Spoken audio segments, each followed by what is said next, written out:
अस्सलाम वालेकुम व्यूवर्स। जैसे कि हमने जो लास्ट लेक्चर था उसमें हमारी जो फ्री एक्सरसाइज थी उसका टॉपिक हम कंप्लीट किया था। तो अब हम स्टार्ट करते हैं असिस्टेड एक्सरसाइज। असिस्टेड एक्सरसाइज में जो पेशेंट होता है वो अपनी जो एक्टिविटी होती है वो फुल रेंज ऑफ मूवमेंट में मतलब कि परफॉर्म नहीं कर सकता, तो असिस्टेंस देनी पड़ती है फिजियोथेरापिस्ट को। मतलब कि जब उसने रेंज ऑफ मोशन को कंप्लीट करना होगा तो एक्सटर्नल फोर्स लगेगी, वो किसी भी तरह से हो सकती है। ठीक है, अब सबसे पहले इसके प्रिंसिपल्स हैं, मतलब कि असिस्टेंस कैसे दी जाएगी। ठीक है, अब जब मतलब कि एक तो उसका जो मसल का एक्शन होता है वो इनसफिशिएंट होता है। ठीक है, तो वो मतलब कि मूवमेंट पूरी नहीं कर सकता, तो हम क्या करेंगे, तो फिर हम फोर्स देते हैं एक्सटर्नली। ठीक है, अब ये जो फोर्स जो हम दे रहे हैं ये अब इसका जो डायरेक्शन होगा ना वो डायरेक्टली किस पे होगा, जो कि मसल एक्शन का, जिस डायरेक्शन में मसल को एक्शन कराना है तो फोर्स भी उसी डायरेक्शन में करानी है। ठीक है, अब उसी हिसाब से मतलब कि रेंज ऑफ मोशन कितनी है उसी हिसाब से उसको असिस्टेंट देनी है। ज़ाहिर बात है, कुछ पेशेंट होते हैं वो ज़्यादा वीक होते हैं तो उस हिसाब से उसे असिस्टेंट देंगे। अगर उससे कुछ ज़्यादा मतलब कि ज़्यादा वीक नहीं है तो फिर उसे कम असिस्टेंट देंगे। ठीक है, असिस्टेंट देने से मतलब क्या होगा, इससे हमारी जो रेंज ऑफ मोशन होगी वो पेशेंट की वो कंप्लीट हो जाएगी। अब इसकी टेक्निक जैसे हम सबसे पहले इसमें हमारी जो आती है टेक्निक में स्टार्टिंग पोजीशन। किसी भी बॉडी को स्टेबलाइज करने के लिए उसकी एक स्टार्टिंग पोजीशन हमें पता होना चाहिए कि उसका पैटर्न ऑफ मूवमेंट कैसे है। जब स्टार्टिंग पोजीशन मतलब कि पहले पेशेंट की पोजीशन क्या थी मूवमेंट करवाने के लिए, फर्स्ट पॉइंट है टेक्निक का। उसके बाद है पैटर्न ऑफ मूवमेंट। आप उसकी मतलब कि पेशेंट को उसे बताएंगे कि आपने इस पैटर्न में आपने मूवमेंट करवानी है। ठीक है, ये जो सेकंड स्टेप होता है वो होता है पैटर्न ऑफ द मूवमेंट। अब जो थर्ड स्टेप है वो है फिक्सेशन। फिक्सेशन में यूँ है कि हम उसे बताएंगे कि हम उसकी मतलब कि जो बोन्स होंगे, ठीक है, उनके जो ओरिजिन होंगे, ठीक है, उसकी मतलब कि मूवमेंट की इफ़िशेंसी को, मसल की इफ़िशेंसी को इंक्रीज़ करने के लिए हम क्या करेंगे, स्टेबिलिटी प्रोवाइड करेंगे। फिक्सेशन इसलिए इम्पोर्टेंट है ताकि हम जो भी बोन्स हैं या कोई भी जॉइंट है, ठीक है, उसको फिक्स करके रखना, उसको स्टेबलाइज करना। ठीक है, ऐसे ना हो कि हम एक्सटर्नल फोर्स लगाते जाएं और उसका जो बोन या जॉइंट है वो डिसलोकेट हो जाए। ठीक है, तो ये फिक्सेशन भी एक इम्पोर्टेंट टेक्निक है। अब फोर्थ जो इसका स्टेप है वो है सपोर्ट। अब जब भी हम कोई भी मूवमेंट करा रहे हैं या कोई भी उसको एक्सरसाइज करवा रहे हैं तो उसके लिए मतलब कि एक सपोर्ट की ज़रूरत है कि उसका जो बॉडी है, जो पार्ट ऑफ द बॉडी होगा जिसको हमने मूव कराना है उसको हम सपोर्ट देंगे ताकि उसका जो लोड हो वो कम हो जाए। लोड कम होगा क्योंकि इसलिए कम करना है क्योंकि उसके जो मसल्स हैं वो वीक हैं। वीक मसल करने के लिए उसका जो इफेक्ट है फोर्स ऑफ ग्रेविटी का उसको काउंटर बैलेंस करने के लिए हम क्या करेंगे, सपोर्ट देंगे बॉडी के पार्ट को जो कि मूव करना है। ठीक है, इससे क्या होगा कि हमारी जो एक्सरसाइज है वो अच्छे से अच्छी हो जाएगी और हमारी जो रेंज ऑफ मोशन है वो हम मतलब कि अच्छी से अच्छी गेन कर सकते हैं। अब एंटागोनिस्टिक मसल्स। अब जब जो हमारा एगोनिस्ट जो होगा वो हमारी एक्सरसाइज तो परफॉर्म कर रहा है, जो एंटागोनिस्ट होगा वो क्या करेगा, उसकी जो मोशन को होगा उसको अपोज करके रखेगा या करेगा कि जो उसकी मतलब कि उसको अपोज करके रखेगा या स्टेबलाइज करके रखेगा। ठीक है, ताकि वो जो एगोनिस्ट है वो अपनी पूरी रेंज से ज़्यादा मतलब कि रेंज से ज़्यादा मूवमेंट ना कर सके, जो उसकी रेंज है उसको मेंटेन करके रखेगा। ये एगोनिस्ट जब वर्कआउट करता है तो एंटागोनिस्ट उसके अपोज मतलब कि एक्शन परफॉर्म करता है। ठीक है, ये एंटागोनिस्ट मसल भी इधर वर्कआउट करेंगे। उसके बाद है ट्रैक्शन। ट्रैक्शन क्या है, ट्रैक्शन एक स्ट्रेचिंग फोर्स है। इसमें हमने क्या करना कि जो वीक मसल्स हैं उसको हम स्ट्रेचिंग फोर्स अप्लाई करेंगे ताकि उसमें एक स्ट्रेच रिफ्लेक्स प्रोड्यूस हो सके। जब स्ट्रेच रिफ्लेक्स प्रोड्यूस होगा तो एक पावरफुल स्टिमुलस आएगा जो कि क्या करेगा, उस मसल की कॉन्ट्रैक्शन कराएगा जिसकी वजह से हमारी जो मसल की स्ट्रेंथनिंग इंक्रीज़ हो जाएगी। ठीक है, और इसके अलावा हमारी जो मसल की एक्टिविटी होगी वो फैसिलिटेट हो जाएगी। उसके बाद है सेवन्थ नंबर वो है असिस्टिंग फोर्स। अब इस एक्टिविटी को करने के लिए एक असिस्टेंट फोर्स होगा जो कि क्या करेगा, उस एक्टिविटी को परफॉर्म करने के लिए जो भी एक्सरसाइज होगी उसको असिस्ट करेंगे। ठीक है, तो ये फोर्स किसी भी तरह से हो सकता है कि ये फिजियोथेरापी के हैंड से हो सकता है, कोई भी मतलब कि एक्सटर्नल सोर्स से जो भी हम फोर्स देंगे। किसके लिए, ये इसलिए ज़रूरी है ताकि उसकी जो मूवमेंट है उसको हम कंप्लीट कर सकें, उसकी रेंज ऑफ मूवमेंट को इन्हांस कर सकें, उसकी मसल की स्ट्रेंथनिंग को बेहतर से बेहतर कर सकें। इसलिए हम क्या कराते हैं कि हम असिस्टिंग फोर्स लगाते हैं ताकि उसकी जो मूवमेंट है, रेंज ऑफ मूवमेंट है वो कंप्लीट हो सके और मसल की स्ट्रेंथनिंग और मसल टोन है वो मेंटेन रह सके। उसके बाद है हमारा कैरेक्टर ऑफ द मूवमेंट के मूवमेंट का कैरेक्टर कैसे है, ठीक है। अगर आइदर उसको मूवमेंट जो हमने उसको स्मूथली सरफेस में करानी है, ठीक है, तो हमारी जो वॉलंटरी मूवमेंट होगी वो एफिशिएंट हो जाएगी, ठीक है। अब जो जो इस मूवमेंट की जो स्पीड है वो किस पे डिपेंड करती है कि उसमें मसल्स की ऑप्टिमम कितना रेट ऑफ कंट्रैक्शन है, ठीक है। जितना उसका रेट ऑफ कंट्रैक्शन ज़्यादा होगा उतनी उसकी मूवमेंट की स्पीड ज़्यादा होगी, ठीक है। जनरली जो अब हमारे जो स्पीकिंग करने में जो हमारे फ्यूजिफॉर्म मसल्स होते हैं ना वो रैपिडली कंट्रैक्ट करते हैं, और हमारे जो मल्टीपिनेट जो होते हैं वो मसल वो ज़्यादा से ज़्यादा टाइम लेते हैं, ठीक है।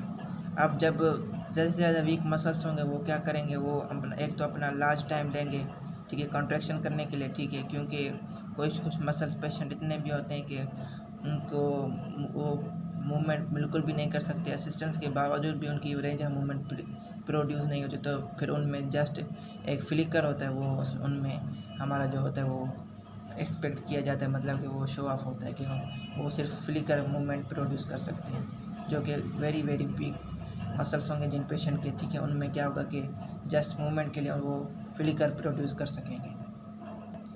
अब इस मूवमेंट के लिए एक तो रिपीटेशन है, ठीक है। अब ज़्यादा से ज़्यादा हम जो एक्सरसाइज है उसको रिपीटेडली करते जाएंगे, एक तो उसकी हमारी जो रेंज ऑफ मूवमेंट है जो उसको हम रिगेन कर सकेंगे, ठीक है। और इसके अलावा जो मसल पावर है, मसल स्ट्रेंथ और हमारी जो मसल की जो टोन है वो हम क्या कर सकते हैं, उसको मेंटेन कर सकते हैं।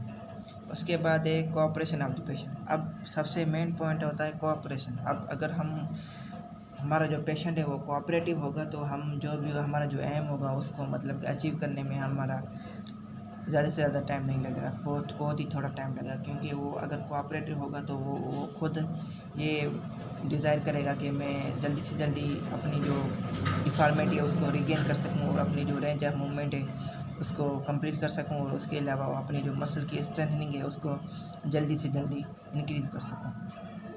अब इसके इफ़ेक्ट और यूजेस हैं। अब सबसे पहले जो हमारे जो वर्किंग मसल्स होंगे वो, ठीक है, वो आप कोऑपरेटिव के ज़रिए वो क्या करेंगे, एक तो मूवमेंट प्रोटेक्शन करवाएंगे, ठीक है।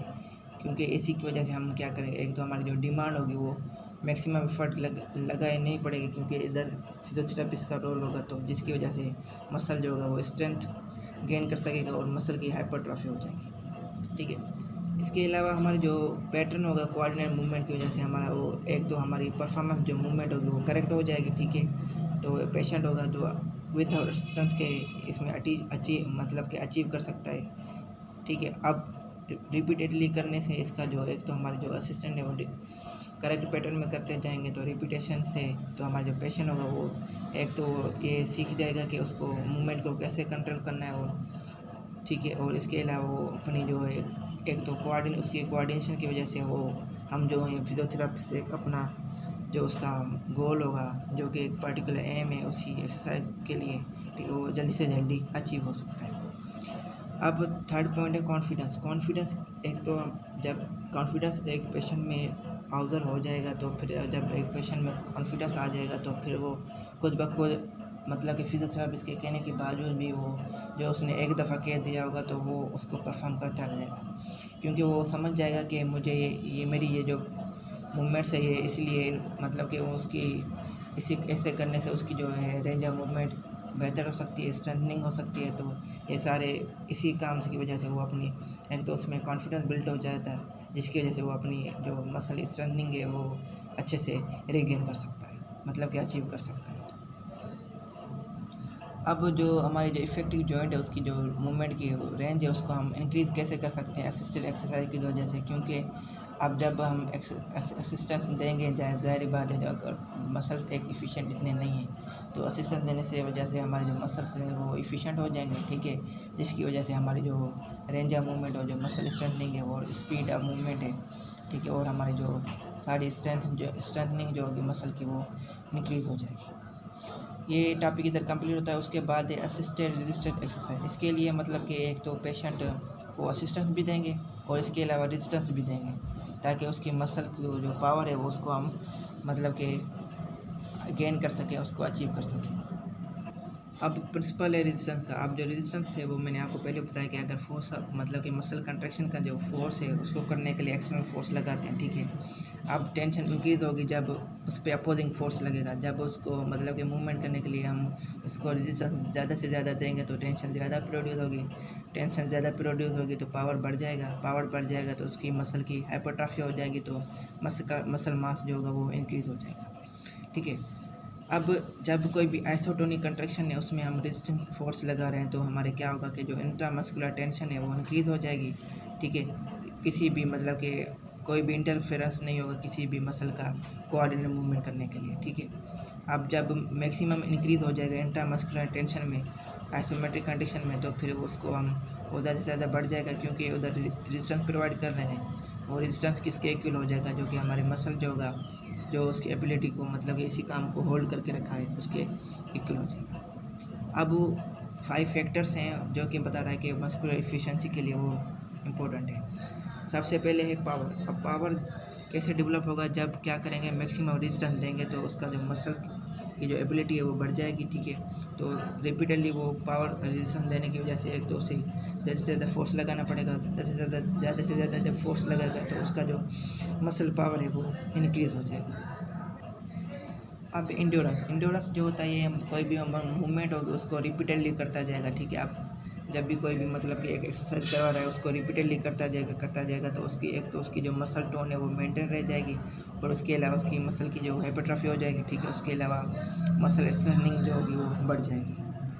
अब इसके अलावा वॉल्यूम है। अब वॉल्यूम का कैसे ऑब्जर्व करेंगे या मेजर करेंगे, वो जब हाइपरट्रॉफी की इंडिकेशन होगी तो हमारी ज़ाहिर बात है जो वॉल्यूम होता है ये डायरेक्टली प्रोपोर्शनल है पावर के। अब ज़्यादा से ज़्यादा जब पावर होगा तो उसका जो मसल का जो वॉल्यूम है मतलब कि मसल मास बढ़ जाएगा, हाइपरट्रॉफी हो जाएगा तो वॉल्यूम भी बढ़ जाएगा। ठीक है, ये भी इसका एक फैक्टर है। ठीक है, ये जो फैक्टर है ये इसके फैक्टर हैं। ठीक है, जो कि क्या करा रहे हैं मतलब कि रेजिस्टेंस देने से ये मतलब कि चीज़ें प्रोड्यूस हो सकती हैं। ठीक है, अब इसमें जो रेजिस्टेंस एक्सरसाइज है अब उसकी टेक्निक है। सबसे पहले स्टार्टिंग पोजीशन होगी। ठीक है, कि एक बॉडी को हम कंफर्ट देंगे, उसको स्टेबिलिटी देंगे। ठीक है, मतलब कि जब मूवमेंट स्टार्ट करेंगे तो एक स्टार्टिंग पोजीशन मतलब कि उसको पता होना चाहिए कि पहले फर्स्ट स्टार्टिंग पोजीशन है क्या, उसको स्टार्टिंग पोजीशन को कंफर्ट और स्टेबिलिटी ऑफ बॉडी ज़रूरी है ताकि वो पेशेंट है वो उसका अटेंशन वो ले सके। ठीक है, उसके बाद है पैटर्न ऑफ द मूवमेंट। अब इसमें फिजियोथेरेपिस्ट बताएगा कि उसने जब एक्सरसाइज करनी है तो उसका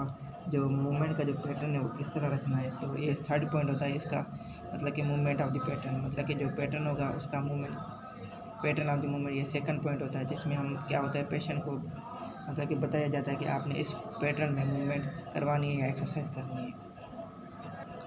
अब 3rd पॉइंट है स्टेबलाइजेशन। स्टेबलाइजेशन में क्या करेंगे, जो बोन्स होंगे या उसकी जो ओरिजिन्स होंगे उसको हम स्टेबलाइज करेंगे। ठीक है, ताकि हम जो मसल की जो एफिशिएंसी है उसको ज़्यादा से ज़्यादा गेन कर सकें। ठीक है, अब जो मसल्स होंगे वो क्या करते हैं, जब एक तो स्टेबलाइज होगा। ठीक है, अब ज़्यादा से ज़्यादा आप जब रेजिस्टेंस दे रहे हैं तो एक तो अच्छी बात यह है कि एक तो मसल पावर इंक्रीज होगा। अगर हम किसी बोन को स्टेबलाइज नहीं करेंगे तो उसी रेजिस्टेंस के चक्कर में मतलब कि जो हम पावर तो गेन करने की कोशिश करें उस चक्कर में हमारे जो बोन्स है उसकी डिसलोकेशन हो सकती है। तो इसलिए स्टेबलाइजेशन भी एक इम्पॉर्टेंट टेक्निक है जो कि रेजिस्टेंस एक्सरसाइज के लिए ज़रूरी है।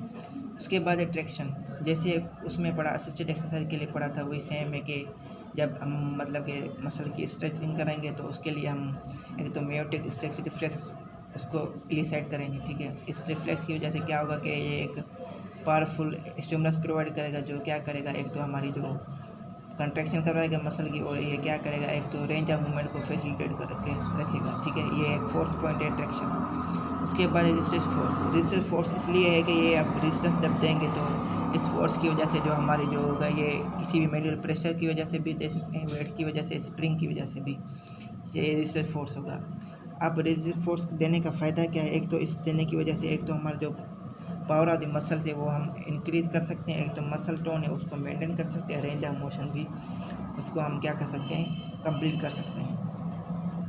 उसके बाद है कैरेक्टर ऑफ द मूवमेंट। अब इसमें मूवमेंट जो होती है वो एक तो आप एसेंशियली स्मूथ होती है। ठीक है, जो कि कंट्रोल करेगी। ठीक है, आप किस कैरेक्टर वाली मूवमेंट है उस हिसाब से उसको एक्सरसाइज परफॉर्म करनी है। ठीक है, अब जो स्पीड होती है मूवमेंट की वो कंसिस्टेंट होती है किसके साथ के उसका रेट ऑफ कंट्रैक्शन कितना है, मतलब कि अब जब भी कोई भी कंट्रैक्शन करवाना है तो उसके लिए पार्टिकुलर ग्रुप ऑफ मसल्स चाहिए हैं, ठीक है। तो उसके लिए मतलब कि उसका ऑप्टिमम रेट ऑफ कंट्रैक्शन कैसे है, तो उसके लिए स्पीड ऑफ मूवमेंट वो बताती है कि उसका रेट ऑफ कंट्रैक्शन कैसे है, ठीक है। और इसके अलावा जब रेंज ऑफ मूवमेंट होती है वो फुल होगी, ठीक है। अब जब हम रेजिस्टेंस ज़्यादा से ज़्यादा देंगे तो मसल का जब रेजिस्टेंट हो जाएगा तो वो एक तो ज़्यादा से ज़्यादा टेंशन उसमें प्रोड्यूस हो जाएगी। जब टेंशन प्रोड्यूस होगी तो ज़्यादा से ज़्यादा स्ट्रेच हो जाएगा तो फिर वो ज़्यादा से ज़्यादा पावर मतलब कि हमें देगा, मतलब कि उसमें पावर ज़्यादा से ज़्यादा होगा। लेकिन रेजिस्टेंस देने से उसी मतलब कि पेशेंट के मतलब कि उसी की स्ट्रेंथनिंग के हिसाब से उसे रेजिस्टेंस देने, ऐसे ना वो पेशेंट इतना मतलब कि अच्छा ना हो, वीक हो तो हम ऊपर से ज़्यादा उसे मतलब कि रेजिस्टेंस दे रहे हैं तो उससे मतलब कि ज़्यादा से ज़्यादा उस पेशेंट को नुकसान हो सकता है। तो उसी पेशेंट की स्ट्रेंथनिंग के हिसाब से ही उसको क्या कर देंगे, हम रेजिस्टेंस प्रोवाइड करेंगे।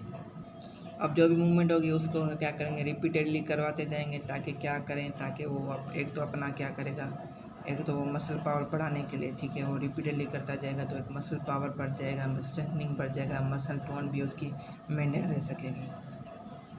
अब लास्ट पॉइंट है इसका कोऑपरेशन ऑफ द पेशेंट। अब मतलब कि जो इफ़र्ट होगी जो कि एक पेशेंट एग्जर्ट करेगा, ठीक है, उसी इसकी इंटरेस्ट की वजह से, ठीक है, तो इसकी वजह से वो क्या करेगा इसमें मतलब कि रिस्ट एक्सरसाइज की वजह से उसमें जब उसका इंटरेस्ट ज़्यादा होगा तो उसके कोऑपरेशन की वजह से हम मतलब कि ज़्यादा से ज़्यादा मतलब कि जल्दी से रिपीट मतलब कि क्विकली जो हमारा जो पर्टिकुलर एम है वो हम अचीव कर सकते हैं, ठीक है। इसकी इंटरेस्ट की वजह से जो उसका मसल पावर है वो भी जल्दी से जल्दी मतलब रिगेन कर सकते हैं, उसकी टोन मेंटेन रह सकती है, रेंज ऑफ मोशन भी हम जल्दी से जल्दी अचीव कर सकते हैं। इसी के साथ हम ये लेक्चर अब एंड करते हैं। उम्मीद है आपको लेक्चर अच्छा लगा होगा। अगर आप मेरे चैनल पे फर्स्ट टाइम है तो लाइक, कमेंट और सब्सक्राइब करना मत भूलें। अपना ख्याल रखें, बाय।